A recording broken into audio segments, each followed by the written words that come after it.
یا رب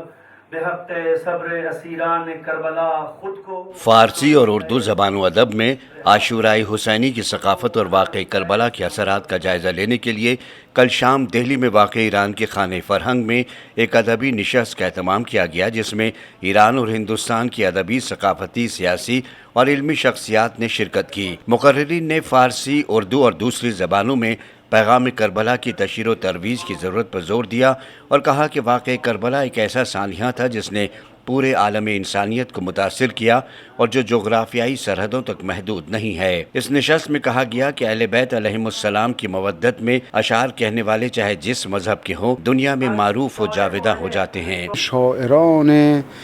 بسیاری به زبانهای مختلف ایران کے کلچرل کونسلر فرید الدین فرید عصر نے کہا کہ ہندوستان میں مختلف مذاہب کے شعراء مختلف زبانوں میں ابا عبداللہ الحسین علیہ السلام کی شان میں اشعار کہتے ہیں، لہٰذا ہماری کوشش ہے کہ فارسی کے جوان نسل شعراء کے علاوہ سبھی زبانوں کے شعراء کو جو عاشورۂ حسینی کی ثقافت پر خامہ فرسائی کرتے ہیں ایک پلیٹ فارم پر جمع کیا جائے اور ان کی حوصلہ افزائی کی جائے۔ سانحہ کربلا کے اظہار کے لیے مختلف اصناف سخن میں صنف سلام گوئی کا بھی اہم مقام ہے۔ کربلا جو ہے وہ بہرحال ہر عہد کے ادباء اور شعراء کے لیے ایک ایسا اہم موضوع رہا ہے کہ جس کو الگ الگ اصناف سخن میں برتا گیا ہے اور وہ ان کی آبرو، ان کی شناخت کا باعث بھی ہوا ہے۔ جن موضوعات جن قالب میں زیادہ کربلا سے متعلق اشعار کہے گئے ہیں اس میں بیشتر سلام ہے، مرثیہ ہے، نوحہ ہے۔ ہندوستان میں زیادہ تر اردو اور پھر فارسی اور دوسری زبانوں میں واقع کربلا پر اشعار کہے جاتے ہیں۔ اکثریت مسلمانان ہند آپ کہہ لیجیے یا شیعیان ہند زبان اردو پہ ان کی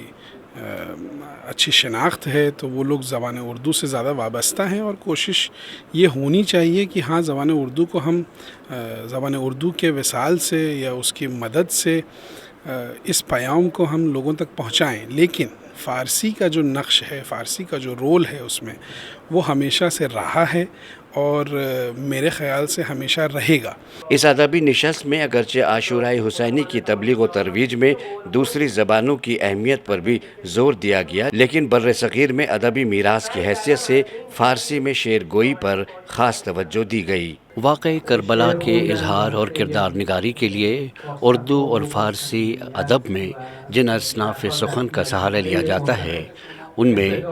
سلام ایک اہم صنف سخن ہے جو مرثیے کی بطن سے پیدا ہوئی ہے۔ کیمرہ مین علی مہدی کے ساتھ شمشاد کاظمی، سیر عالمی نیٹ ورک، دہلی۔